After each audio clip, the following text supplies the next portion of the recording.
Glória a Deus.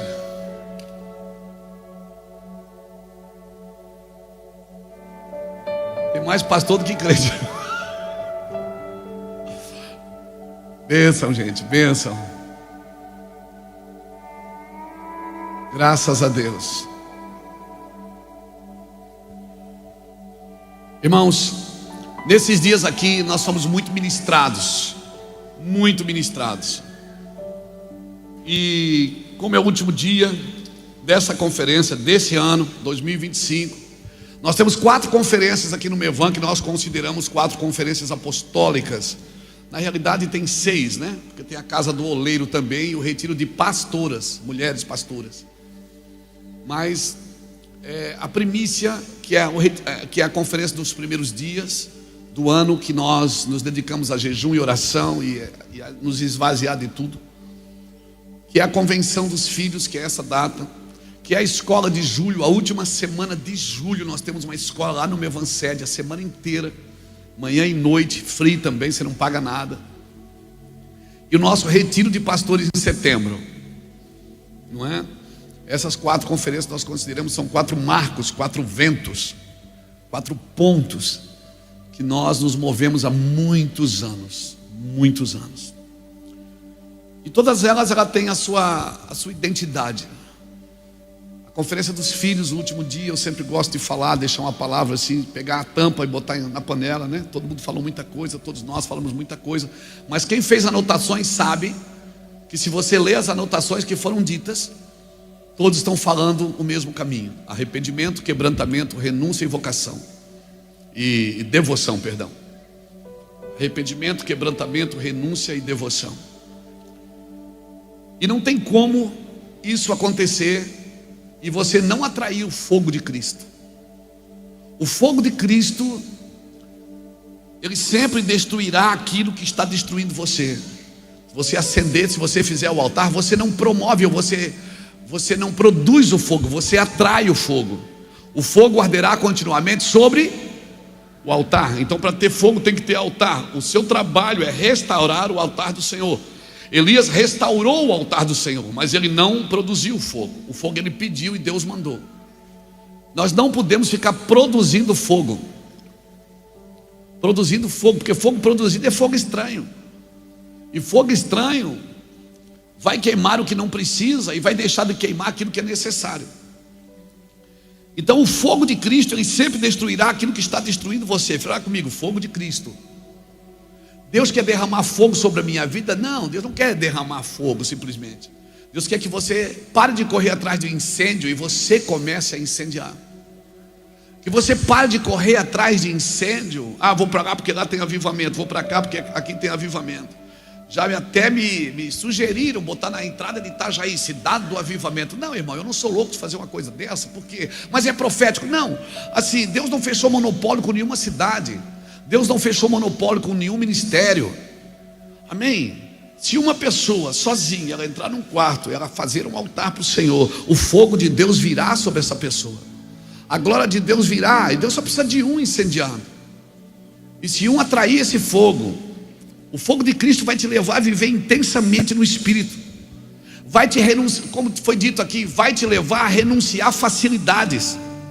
Facilidades essas que não te preparam para ser intenso, para ser uma intensa mulher de Deus, um intenso homem de Deus.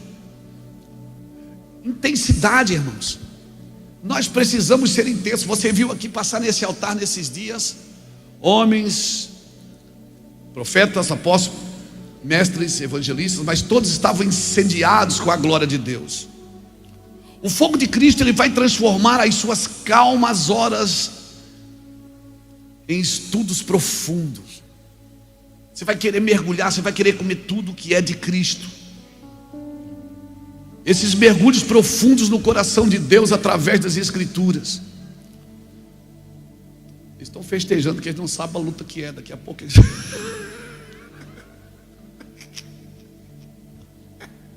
Eles estão festejando ainda. Glória a Deus. Entra na fila aí que você vai ver o que é bom. Aproveita, tira foto, tira bastante foto para quando você estiver no dia ruim você lembrar dessas fotos. Isso mesmo. O fogo de Cristo vai transformar as tarefas que massageiam o seu ego em um senso de responsabilidade pelo próximo. O fogo de Cristo vai queimar você de dentro para fora, vai transformar aquilo que você está acostumado a fazer sem paixão em lágrimas de quebrantamento. O fogo de Cristo vai intensificar você. O fogo de Cristo queimará tudo aquilo que rouba as suas prioridades. E não se oponha a isso, porque o fogo de Cristo vai organizar as prioridades dentro de você. O fogo de Cristo te ensinará a se maravilhar com o simples, com o comum, com o singelo, sem muito estrelismo, sem muito brilho. O fogo de Cristo na sua vida atrairá alguns e afastará outros. Se prepare para isso. O fogo de Cristo na sua vida vai atrair pessoas, mas também vai afastar algumas pessoas. É, pastor? É, vai. O fogo de Cristo na sua vida moverá você de lugares físicos para lugares espirituais. Está preparado para isso, irmão? O fogo de Cristo que não vai permitir que a vulgaridade de ninguém te aflinja mais, que a ofensa de ninguém te ofenda mais. O fogo de Cristo não vai permitir que o estilo de vida de mais ninguém te constranja. Se você estiver queimando o tempo inteiro, mesmo no dia mau, mesmo no dia da tristeza, se você estiver queimando, mesmo no dia que você não está eufórico, você pode estar queimando sem estar eufórico. As verdades de Cristo têm que queimar. E se nós não suportamos a verdade, é porque não há verdade em nós. Se nós não suportamos a verdade, é porque não há verdade em nós. A verdade do Senhor me constrange. O fogo de Cristo te dará um amor real pelos outros. Vai te levar para um nível de piedade. E não é uma piedade romântica, é uma piedade verdadeira. Você vai sentir compaixão pelos outros, não é para tirar foto. E quando você sair para ajudar alguém, antes de levar sua câmera, você vai levar seu coração. O fogo de Cristo vai colocar você, tornar você um homem, uma mulher de lágrimas. De lágrimas. Você vai chorar por gente que você não conhece. Você vai pedir perdão por gente que você não conhece. Você vai querer investir em gente que você não conhece. Você está me entendendo, querido? O fogo de Cristo te trará interesse pelos outros. Despertará em você o desejo de conhecer pessoas que você nunca quis conhecê-las. Por que eu não quis? Porque o modo de vida delas não combina com as suas crenças. Uau! O fogo de Cristo vai te fazer, vai te ensinar você a engolir seu ego, a soberba, a ostentação. O fogo de Cristo vai te ensinar a procurar coisas em você que você precisa se desfazer delas. Na hora da oferta eu até falei, deixa tudo aqui. Eu não estava me referindo só a dinheiro não, irmãos. Estava me referindo a tudo. Cada vez que você se encontra com Cristo, você tem que deixar alguma coisa sua para pegar alguma coisa dele. Cada vez que você vai para o altar, você deixa alguma coisa sua para pegar alguma coisa dele. Aleluia! Aquele povo queria água, Elias disse, então traga a água que vocês têm. Aquele povo queria chuva, então Elias disse, traz a água, 4 cântaros, traz mais 4 e traz mais 4. Me dá 12 cântaros aqui de água, vocês têm água em casa. Aquilo que você está pedindo, talvez você já tenha. Talvez você vai ter que soltar algumas coisas para poder pegar outras. O fogo de Cristo te dará descanso. Tomai sobre vós o meu jugo e aprendei de mim, porque sou manso e humilde de coração, e assim encontrareis descanso para as vossas almas. Pastor, mas é muito difícil. Mateus ministrou hoje à tarde, pastor Mateus ministrou hoje à tarde, falando para a gente estudar, para a gente se preparar. E a gente tem gente, você sabe que tem gente que tem medo de estudar porque tem medo de perder o fogo. Não, irmãos, o estudo é para organizar esse fogo que está aí dentro, que às vezes está queimando coisa que não é para queimar, e está deixando de queimar aquilo que necessita ser queimado. Olha o que diz Salmo 39, verso 3: quanto mais medito na tua palavra, mais o meu coração queima por ti. Quanto mais eu medito na tua palavra, mais o meu coração queima por ti. Então, quando você estuda, quanto mais você estuda, quanto mais você mergulha, mais você começa a queimar por Cristo. Nós estamos orando por mestres incendiados, por pastores incendiados, homens da Bíblia, homens das Escrituras, homens de um Cristo genuíno, de um Cristo ressuscitado, homens que vão queimar. Ah, meu Deus, sua espada, sua boca será como uma espada flamejante. Quando ele abrir a boca assim, você vai ver não só a sabedoria, você vai ver a glória de Deus. Ah, meu Deus, quanto mais eu medito da tua palavra, mais o meu coração queima por ti. O fogo de Cristo sempre vai destruir aquilo que está tentando destruir você. O fogo de Cristo vai te ensinar prioridades. Você vai colocar as primeiras coisas nos primeiros lugares. Salmo 27, o verso 4 diz, Davi diz: uma coisa eu pedi ao Senhor e a buscarei, que eu possa estar na casa do Senhor todos os dias da minha vida, para contemplar a sua formosura e para aprender no seu templo. Nós vamos contemplar e vamos aprender. Vamos contemplar, irmão. Ninguém consegue ficar só contemplando. Você vai querer comer tudo que Deus tem na mesa. Você vai querer comer tudo, você vai querer entender cada versículo, cada vírgula, cada detalhe. Você vai estudar, meu Deus, você vai querer isso. Eu quero declarar isso em nome de Jesus. Nós precisamos colocar as primeiras coisas em primeiro lugar. Quando você e eu formos pessoas de uma só coisa, todas as outras coisas encontrarão o lugar delas na nossa vida. Quando eu e você formos homens e mulheres de uma só coisa, todas as outras coisas vão achar. Talvez você está se desfazendo de coisa que você nem precisa se desfazer. É porque você tem medo de aquilo roubar você de Deus. Aí Deus diz: não, só coloca isso no lugar certo. Só coloca isso no lugar certo.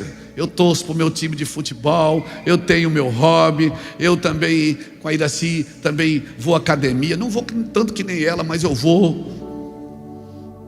Eu também tenho meu hobby, também tenho as coisas que eu gosto, mas a minha prioridade é Cristo.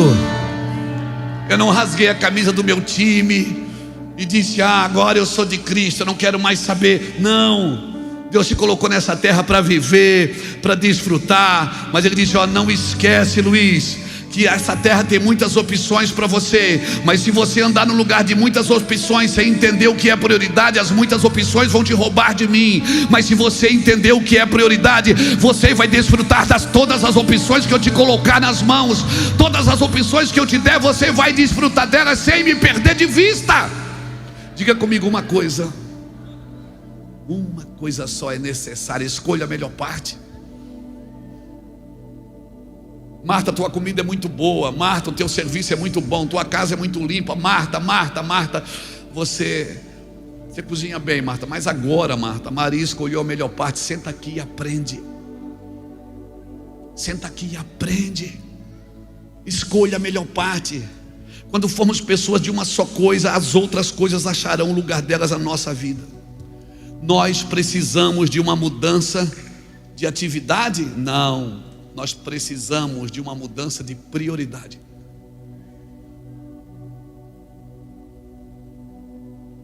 Nós precisamos de uma mudança de prioridade, porque se você tem uma prioridade, tem muitas coisas que já não são inúteis, você vai deixar de fazer porque elas são inúteis. Você vai olhar para elas e dizer: isso aqui não faz mais sentido para mim. Por isso essa conferência ela tem um objetivo, que é encorajar pais e habilitar filhos. O objetivo é que você saia daqui: eu fui lá, cara, meu Deus, foi maravilhoso. Eu peguei fogo, foi um som, caí 3 vezes. Tá, o que é que eles pregaram? Aí depois eu vou assistir o vídeo, aí eu te falo. Não, querido, Seja alguém compulsivo pelas Escrituras. Coma da sua palavra. Quanto mais eu medito na tua palavra, mais o meu coração queima por ti. O fogo de Cristo vai te livrar da apostasia, da falta de fé, que é a doença deste século, a apostasia. 2 espias enviados por Josué foram espiar a terra prometida, ou melhor, foram espiar Jericó. Josué capítulo 2, versículo 10 a 15. 2 espias. Aí você fica perguntando, por que 2? Por que 2? Porque 38 anos atrás Moisés mandou 12 e só 2 acreditaram. Aí Moisés pensou, não vou mandar 2, vou mandar só 2, porque o índice aqui está baixo. Eu penso que foi assim, mas é só uma ideia. E aqueles 2 espias chegaram para espiar Jericó, foram recebidos por uma prostituta chamada Raabe. Meu Deus, Josué mandou somente 2 espias, Moisés mandou 12 e só 2 acreditaram. Somente 2 deram resultados. E eu vou te falar uma coisa, quando eles chegaram lá, aquela mulher recebeu eles, e a prostituta Raabe acreditou nos espias, e ela disse para eles, eu tenho certeza que essa terra é de vocês, essa terra é do Deus de vocês. Deus já havia falado há 38 anos atrás com 12 espias, 10 espias não acreditaram, o que 38 anos depois uma prostituta acreditou. Você está me entendendo, querido? Quando Moisés enviou-os, eles não acreditaram. 38 anos depois Raabe acreditou. Por isso que eu creio, irmãos, que nesses dias, nesse tempo, muitos estão entrando e outros estão saindo. Muitos. E ela dizia assim para eles, vocês precisam acreditar, nós já sabíamos. Olha o que ela disse, nós já sabíamos que isso aqui era de vocês. Nós já sabemos. Imagina aquela prostituta com mais fé do que 10 príncipes de Cades Barneia. Meu Deus! E ela entrou para a história do Evangelho. Você abre Mateus, o nomezinho dela está lá. Qual é o nome dos outros 10 que não acreditaram 38 anos antes dela? Me dá o nome dos 10, irmãos. Nem Deus deixa a gente lembrar de gente incrédula. Mas ela está na história. Ela está na genealogia do meu Jesus. Ela está porque ela creu. Muitos perderão o seu lugar porque não creem, e outros entrarão pela fé. A apostasia desses dias, essa doença silenciosa chamada apostasia, que parece que não tem sintoma. Parece que a gente vai entrando, e quando você vê, você já apostatou da fé. E desviar, irmão, não é sair da igreja, é sair da missão. Tem gente que está na igreja, mas já saiu da missão. Está totalmente desviado. Não, mas ele está na igreja, mas não significa estar na igreja. Eu preciso estar no chamado, eu preciso estar na missão, no lugar que Deus me colocou para estar. Meu Deus, irmãos, quando você está doente, você vai no médico, você toma um remédio. Mas uma pandemia, ou uma epidemia chama, né? Uma epidemia não é um remédio que precisa de uma vacina. O povo de Deus dessa geração, nós precisamos ser vacinados, irmãos, contra a apostasia. Por isso nós precisamos estar queimando por Cristo. Nós precisamos estar quebrantados, nós precisamos estar constantemente de joelhos. Nós precisamos estar constantemente numa vida de oração. Amém? Nós vamos precisar passar a peneira constantemente para saber o que é verdade e o que é mentira, sem nos tornar justiceiros da fé, sem nos tornar firmados na justiça própria, porque isso é apostasia. Apostasia é separação, é divórcio, é repúdio. Apostasia vem da palavra apostelo, que significa mandar embora, despedir, permitir que alguém parta para que alcance liberdade. É o que o mundo busca, liberdade, irmãos. O lugar mais livre para você, cristão, é ser escravo de Cristo, da orelha furada. Glória a Deus, marcado pelo Evangelho. Apostasia é uma enfermidade do espírito, ela ataca a nossa base de fé, nosso espírito. Porque a morte começa onde a vida começa, no espírito. Irmãos, assim como o corpo tem enfermidade física, a alma tem enfermidade psicossomática, o espírito também, ela vai esfriando você. E sabe que a apostasia é imperceptível, você não percebe, mas ela vai se alojando. É como orgulho. Orgulho é que nem mau hálito, quem tem não sabe que tem. Alguém tem que dar um chicletinho para ele. Mas como disse o Vilela aqui, quem tem amigo não tem mau hálito. Porque o amigo chega e diz: ô meu irmão, tá brabo, hein? Por quê? Rapaz, você comeu minha meia.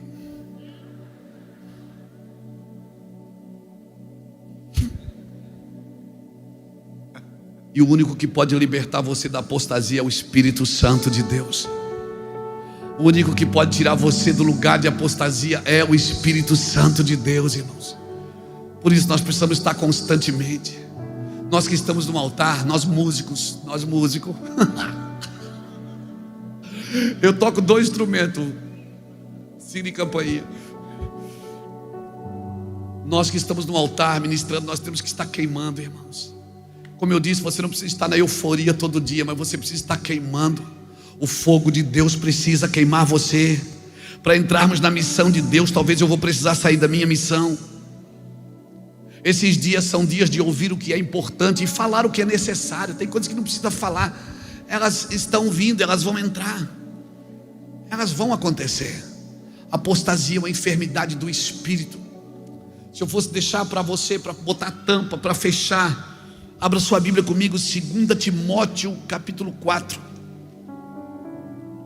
2 Timóteo capítulo 4. E o versículo 1.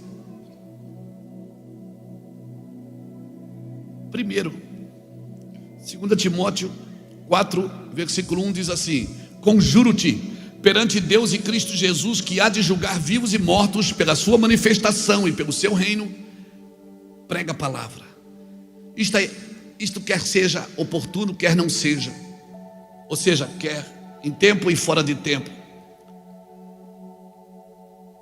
Corrige, repreende, exorta com toda longanimidade e doutrina, pois haverá tempo em que não suportarão a sã doutrina. Pelo contrário, cercar-se-ão de mestres segundo as suas próprias cobiças, como que sentindo coceira nos ouvidos, e se recusarão a dar ouvido à verdade, entregando-se à fábula. Agora é para você. Tu, porém, isso é para você que é crente.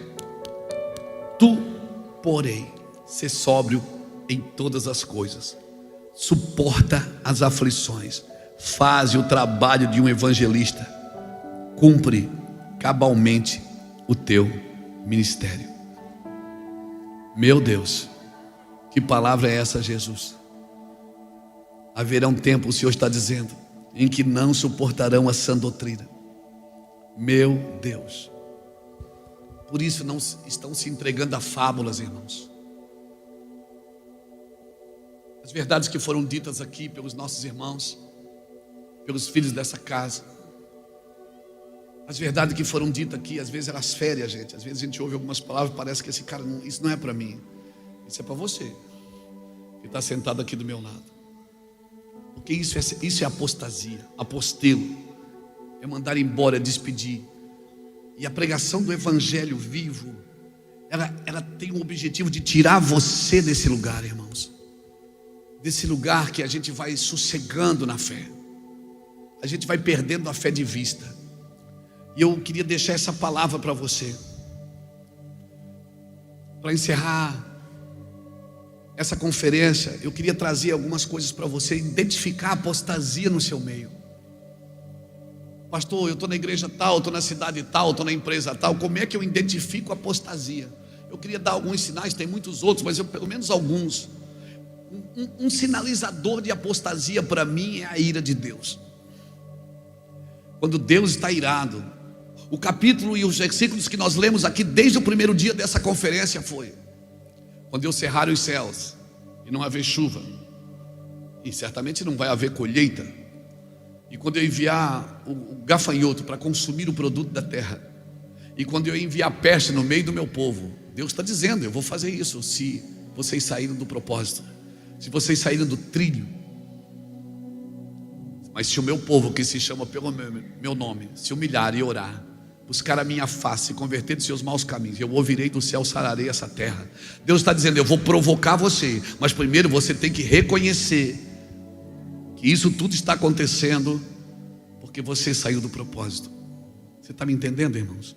Você está me entendendo? Então a ira de Deus. Depois você lê livros como Lucas, Evangelho de Lucas, capítulo 17, 26 a 29, que a volta de Cristo seria como nos dias de Noé. Casavam e se davam em casamento. Olha, depois você vai lá ver os dias de Noé, como que eram os dias de Ló, os dias de Noé. Compravam e vendiam, negociavam, ou seja, viviam uma vida normal.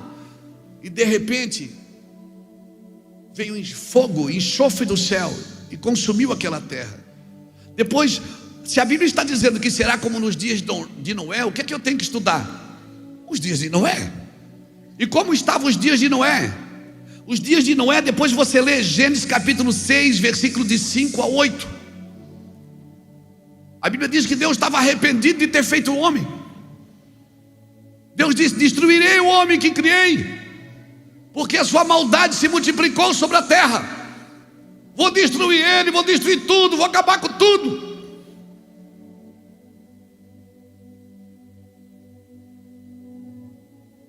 Aí no versículo 8 ou 9, Deus olha para o lado, está escrito assim: mas Noé achou graça aos olhos de Deus. Sabe o que eu vejo aqui? Eu vejo esperança. Alguém que no meio da dor, no meio da tribulação, no meio da ira de Deus, Deus olha para o lado e diz: mas Noé achou graça. Sabe o que é que essa palavra diz no original? Achou graça? Noé fez Deus sorrir.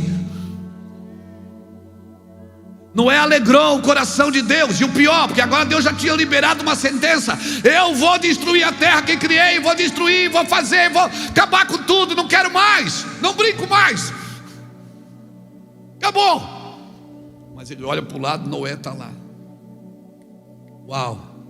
E a Bíblia diz: mas Noé achou graça aos olhos de Deus. Deus falou, fez o que falou, mas para Noé não foi assim. Ele disse: Noé, vou ter que tirar você daqui, que você me fez sorrir. A minha pergunta é: se a Bíblia diz que Jesus vai voltar e será como nos dias de Noé, Deus está irado. Deus não quer. Deus quer detonar algumas coisas. Deus quer tirar algumas coisas de circulação, como foi dito aqui pelo Mateus hoje. Tem algumas coisas que elas precisam parar. Mas será que alguém vai agradar o coração de Deus, gente? Será que tem alguém que Deus olha assim: ali o meu garoto, ali a minha menina, eles estão me agradando. Aí Deus vai dizer assim: eu estou muito irado com essa cidade, mas aquele povo ali, eu estou muito irado com essa nação, mas aquele povo ali, meu Deus, cadê os homens e as mulheres que vão adorar a Deus no meio do caos? Que vão estar queimando dia e noite, dia e noite, dia e noite, no meio da dor, no meio do problema, que não vão se dobrar às demandas da terra, vão agradar o coração de Deus no meio do caos. Jesus anunciou os tempos de apostasia. Ele disse que seria dia sem fé. Ele até disse em Lucas 18:8: será que o Filho do Homem achará fé na terra?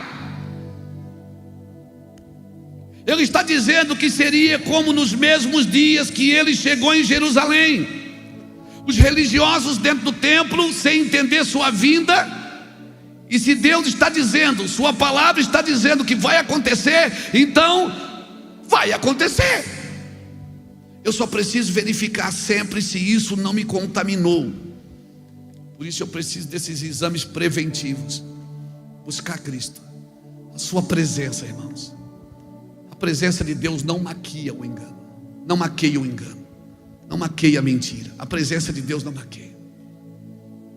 A presença de Deus, todo homem que vive na presença de Deus vive em estado de arrependimento constante.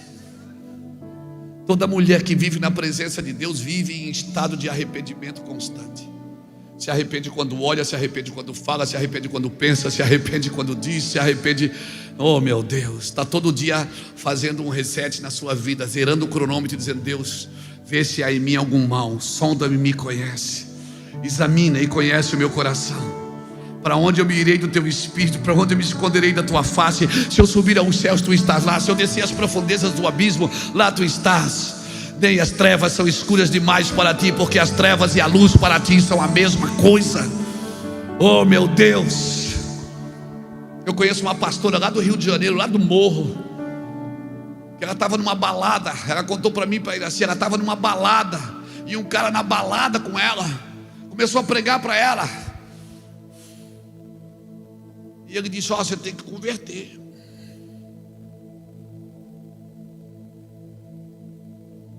E ela disse: você é maluco, você está doidão? Ele disse: mas você tem que ir para a igreja. Eu não sei o que você vai fazer, eu vou sair dessa balada agora. E ela converteu, ela saiu e nunca mais voltou. Hoje ela é uma pastora lá no morro. Meu irmão, ela está arrebentando. Deus está usando essa mulher poderosamente, ela e a sua casa. Porque nem as trevas e a luz para ti, as trevas e a luz para ti são a mesma coisa. Quem não vai na balada é a igreja, Deus vai. Quem não vai na balada é a igreja, Deus precisar, Ele vai. A gente não vai, a gente escolhe onde ir. Deus não, Deus diz: vai lá. Não, está amarrado, o sangue de Jesus tem poder. Quando eu apresentei uma vez o pastor Alexandre Muracava, ele disse que ele ia na zona. Muracava chegava na zona e dizia assim: quanto é que vocês gastam? Quanto é que vocês faturam aqui numa noite? 4 mil, então pega 4 mil, hoje a zona é nossa. Levava a igreja lá para dentro e fazia culto. Gente maluca. Ei, cara, acorda. Maluco é você que fica sentado em casa com o controle da televisão na mão o dia inteiro. Maluco é você que fica sentado no videogame o dia inteiro. E Deus dizendo: vai na zona, vai na favela, vai nos lugares onde precisam de Deus. Vai queimar em algum lugar. Você está queimando, você tem que ir em algum lugar. Não, mas eu tenho medo de desviar. Então não vai. Então nem você está queimando. Eu sou do tempo que as pessoas iam para a faculdade e as mães vinham dar testemunho na igreja. Meu filho foi para a faculdade, meu filho está estudando isso, está estudando aquilo. Hoje as mães vêm na igreja fazer campanha para o filho não desviar na faculdade. Mas se tiver fogo em casa, irmão, pode mandar teu filho para onde ele quiser.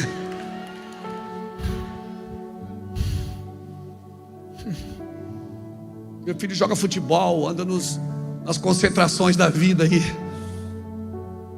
Cadê a turma? A turma foi para lá. E você? Não, eu estou aqui. Sou virgem, vou casar virgem. Deus me deu uma palavra, eu vou casar virgem. Isso é diferente, cara. Você tem que fazer as coisas diferentes. Nossos filhos têm o privilégio de nascer num lar onde Cristo reina, onde o fogo queima, onde a glória se manifesta. Aleluia, aleluia. Apostasia não pode começar dentro da nossa casa. Um outro sinalizador de apostasia é um povo sem estrutura, que não suportarão a sã doutrina, ou seja, não suportarão carregar o que Deus quer colocar na vida deles, porque não tem estrutura emocional, não tem estrutura mental. O cara vai expulsar um demônio ali de alguém, volta endemoniado. O que foi? Ai, retaliação. Só tem retaliação se tiver carne. O diabo não pode retalhar o espírito, irmãos. O diabo não pode retalhar o espírito.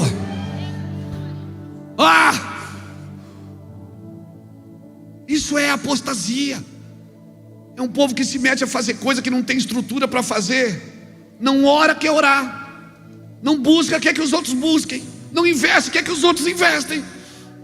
Ele está falando.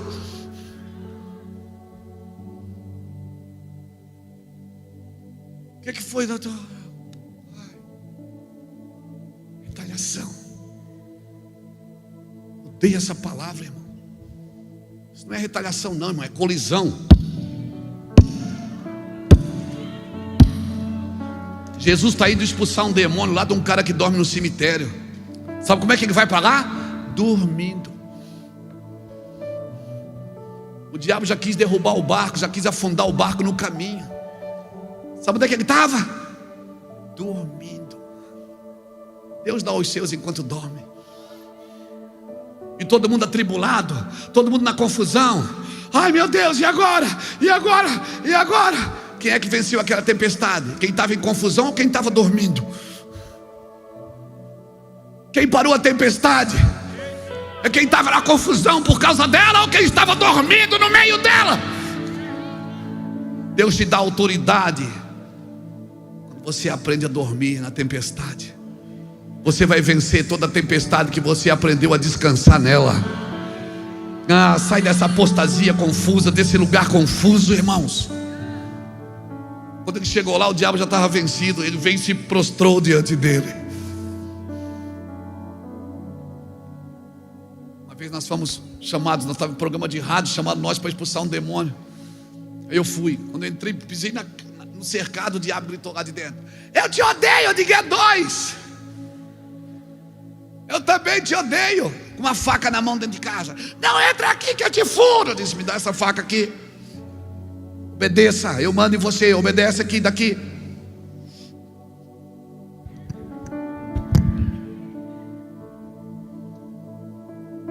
Se assente. Eu não gosto de você. Eu também não gosto de você.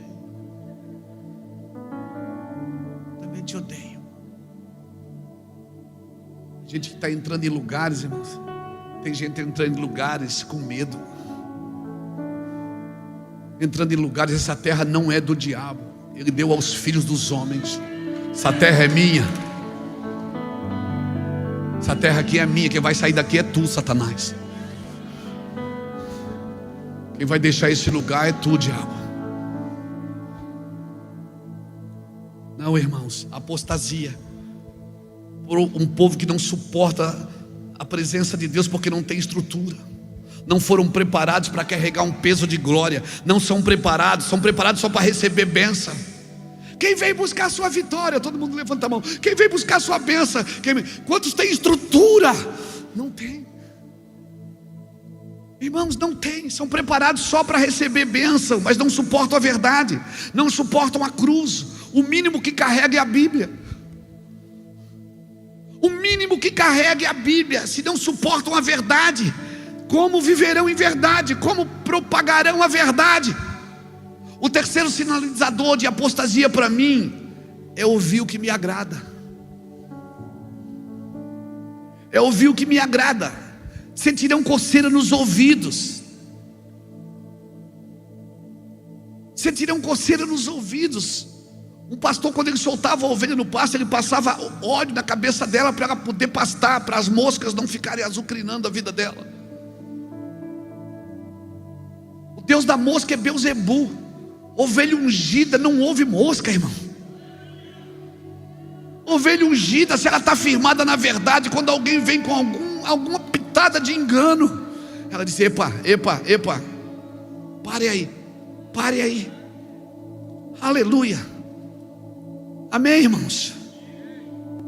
Existia uma mosca que comia o cérebro dessas ovelhas, e ela entrava pelo ouvido e ficava ali dentro. Por isso que eles passavam óleo. E Davi no Salmo 23 é lindo, né? Ele diz: o Senhor é meu pastor e nada me faltará. Deitar-me faz em verdes pastos verdejantes, guia-me mansamente às águas tranquilas, refrigera a minha alma por amor do seu nome. E ainda que eu ande pelo vale da sombra da morte, eu não temerei mal algum, porque tu estás comigo, a tua vara e o teu cajado me consola. Prepara uma mesa na presença dos meus inimigos, unge a minha cabeça com óleo e o meu cálice transborda. Davi está dizendo: se eu sou ungido, o vale da sombra da morte não me incomoda. Vocês ouviram testemunhos aqui de Djalma, do pastor Dinho, de homens que passaram pelo vale da sombra da morte, o famoso pé na cova.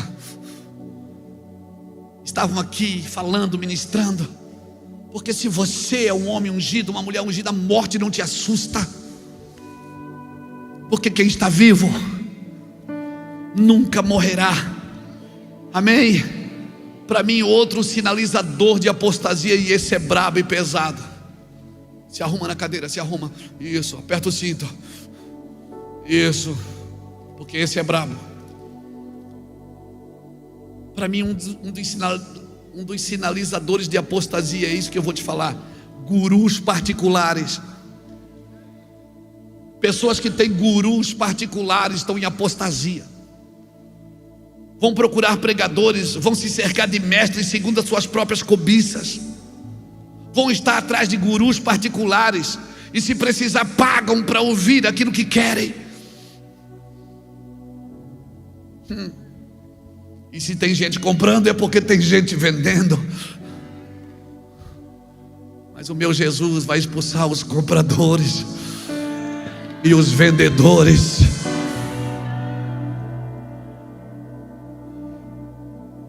Aleluia. Essa palavra não é para você, irmão, que vende um CD. Não tem mais, né? Não tem mais CD agora, né? É Spotify. Não é para você que vende um livro. Não é para você que tem um material, que tem um curso na internet. Não, para mim não é isso. Isso não é os compradores e os vendedores. São aqueles que estão vendendo a unção. Sabe por que estão vendendo? Porque tem gente pagando. Sabe por que tem gente pagando? Porque tem gente vendendo. Amém? Ai, irmão, vão se cercar de mestres segundo os seus sentimentos, segundo a sua cobiça. E Jesus deixou claro, ele disse: onde estão os cadáveres? Aonde está? Onde estão os cadáveres? Ali estão os abutres. Ele falou isso, gente. Onde estão os cadáveres? Ali estão os abutres. Quem mora aqui no sítio, assim, quem mora perto do sítio, que tem pasto, que tem criação perto da sua casa, você olha no pasto assim, você já viu um cavalo se coçando numa vaca? Não, irmão, cavalo coça cavalo, vaca coça vaca. O que o senhor quer dizer com isso? Eu quero dizer que você vai produzir sementes segundo a sua espécie. Se você é homem de Deus, você vai produzir homens e mulheres de Deus. Se você é mulher de Deus, você vai produzir homens e mulheres de Deus. Você vai atrair a semente segundo a tua espécie. Sabe quem vai vir para a sua mesa? Segundo aquilo que você está no seu coração. Você ouviu aqui equipes. Eu poderia trazer qualquer pastor da nossa plataforma aqui, e vocês iam ouvir deles a mesma coisa. Alguns estão um pouco mais adiante, outros um pouco mais atrás, mas todos estão no caminho. E quem vai para o mesmo lugar se encontra no caminho. Aleluia. Mas aonde estão os cadáveres, ali estão os abutres, irmãos. Nós precisamos entender isso. Se não ouvirmos os profetas da verdade, o próprio Deus. Não, depois você lê, eu não vou ler, mas anota. Jeremias capítulo 15, versículo de 1 a 3. Se não ouvirmos os profetas da verdade, o próprio Deus levantará profetas da mentira. Está na Bíblia, Jeremias 15, de 1 a 3. Se quiser pode botar aqui. Está aqui, eu vou ler. Aleluia. Disse-me, porém, o Senhor, que Moisés e Samuel se pusessem diante de mim, meu coração não se inclinaria para este povo. Lança-os de diante de mim, lança-os de diante de mim e saiam. Quando te perguntarem para onde iremos, dir-lhe-ás: assim diz o Senhor, o que é para a morte, o que é para a espada, o que é para a fome, e o que é para o cativeiro. Porque punirei com 4 sortes de castigos, diz o Senhor: com espada para matar, com cães para os arrastarem, com aves do céu e feras do campo para os devorarem e destruírem. O próprio Deus faz isso. O próprio Deus levanta profetas da mentira para colocar o povo em confusão. Jesus falou isso para Pedro: não sabes as coisas de Deus, só as dos homens. Fábio pregou aqui hoje pela manhã falando sobre isso. Esse evangelho que me tira da cruz, irmãos, é o evangelho de homens. Se Cristo não te alegra, se a vida sacrificial com Cristo não te alegra, se você não é intenso, não espere de outro lugar, você não vai conseguir. Se você precisa sempre de uma manivela, de alguém dizendo que você é ungido, de alguém acreditando, de alguém aplaudindo. Nós não estamos atrás de palmas, estamos atrás de almas. Não é as palmas que me promovem, são o tanto de Cristo que há na minha vida e o tanto de Cristo que eu consigo transmitir para os outros. Líderes de firmes consciências não são líderes de cegueira espiritual. Ele disse que enviaria cães. Cães? Paulo deixou claro aos Filipenses, capítulo 3, ele disse: acautelai-vos dos cães. Quem são os cães? Bota ali para mim Isaías 56, de 9 a 11. Quem são cães? Isaías, vou aqui de novo, na Bíblia. Vós todos os animais do campo, todas as feras do bosque, vinde comer. Tais cães são gulosos, nunca se fartam. São pastores que nada... Não, volta lá nos pastores que nada compreendem, irmão. Volta no 9, irmão. Tais cães são gulosos, nunca se fartam. São pastores que nada compreendem. Todos se tornam para o seu caminho, cada um para a sua ganância. Todos, sem exceção. Quem são cães então? Pastores gananciosos, cães mudos, atalaias cegos, não percebem quando chega o inimigo. Cães são pastores gananciosos. Em Filipenses capítulo 3, versículo 2, Paulo disse: acautelai-vos desses cães. Quando Jezabel foi empurrada daquele, lembra que ela foi empurrada ali da sacada pelos eunucos? Quem comeu a carne dela? Cães se alimentam de Jezabel. Controle, manipulação, imoralidade, engano. Lembra da parábola de Lucas 16, está na Bíblia. Na casa do rico tinha um pobre na porta. E quem é que lambia a ferida dele? Quem lambia, irmãos? Cães. Eles falam de líderes que se alimentam da dor dos outros, que não curam, não trabalham para curar, se alimentam da dor das pessoas. E até é bom que elas não sejam curadas nem transformadas, porque elas estão sempre voltando. Não, irmãos, cães não se alimentam da dor dos outros. Nós não podemos nos alimentar da dor dos outros, porque nós não somos cães. E Jesus deixou claro, ele disse: ficarão de fora os cães. Isso gera apostasia, irmão, sinalizador de apostasia. Líderes que não são de firmes consciências, gurus particulares, líderes que têm gurus particulares. Um pastor cego, irmãos, sabe o que ele quer? Ele quer que Deus realize seu sonho. Mas um pastor de visão, sabe o que ele faz? Sabe o que ele faz? Ele renuncia os seus sonhos para viver a vontade de Deus. Um pastor de visão renuncia. Eu nem vou falar da falsa circuncisão. Para ir terminando, outro sinalizador de apostasia. Se arruma na cadeira aí, irmão. Isso. Cultos por habilidade. Cultos por habilidade. Sabe que nós temos habilidade hoje para fazer cultos sem Deus?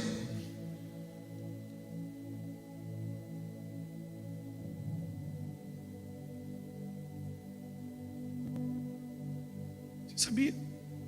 Uma vez eu fui pregar numa igreja, era conferência do Espírito Santo. Tinha tudo lá, menos o Espírito Santo. Igreja assim, ó, 70 pessoas.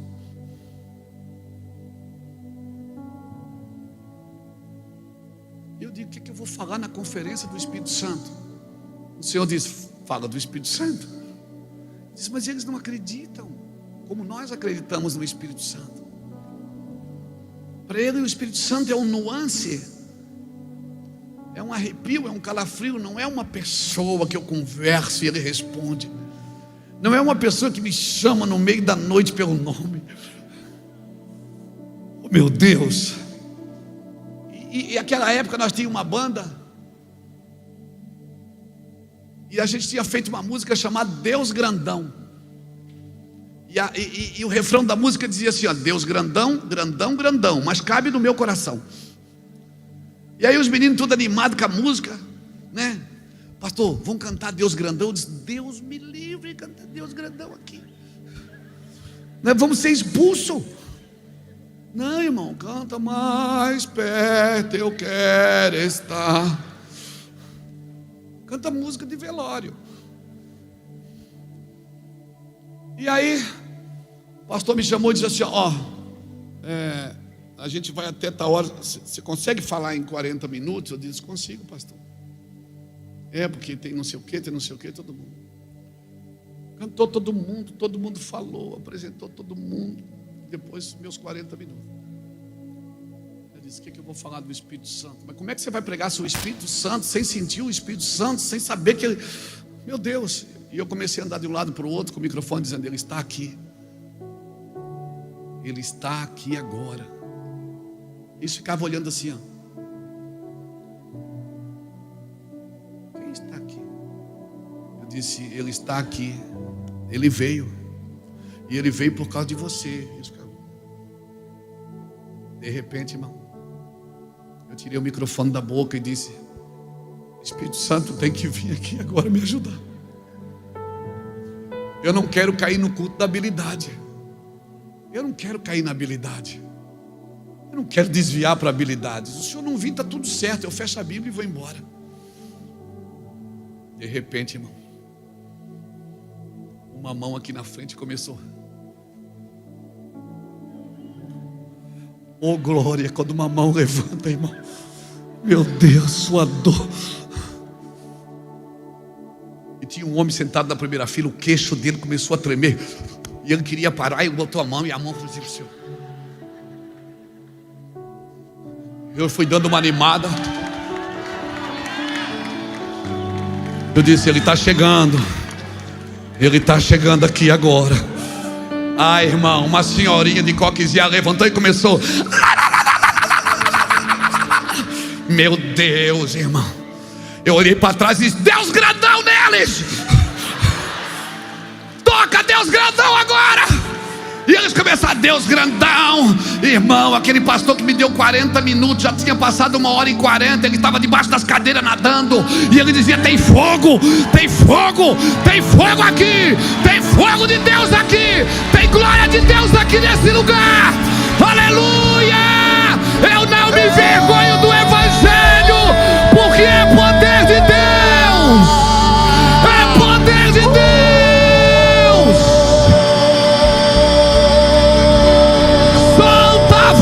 Irmão, e glorifica o nome de Jesus. Deus está aqui. Aleluia. Deus está aqui. Ele está aqui. Deus está aqui. Cutuca alguém que está do seu lado e diz assim, Ele está aqui. Diga para ele, se você não fizer nada, eu vou cantar Deus grandão para você também.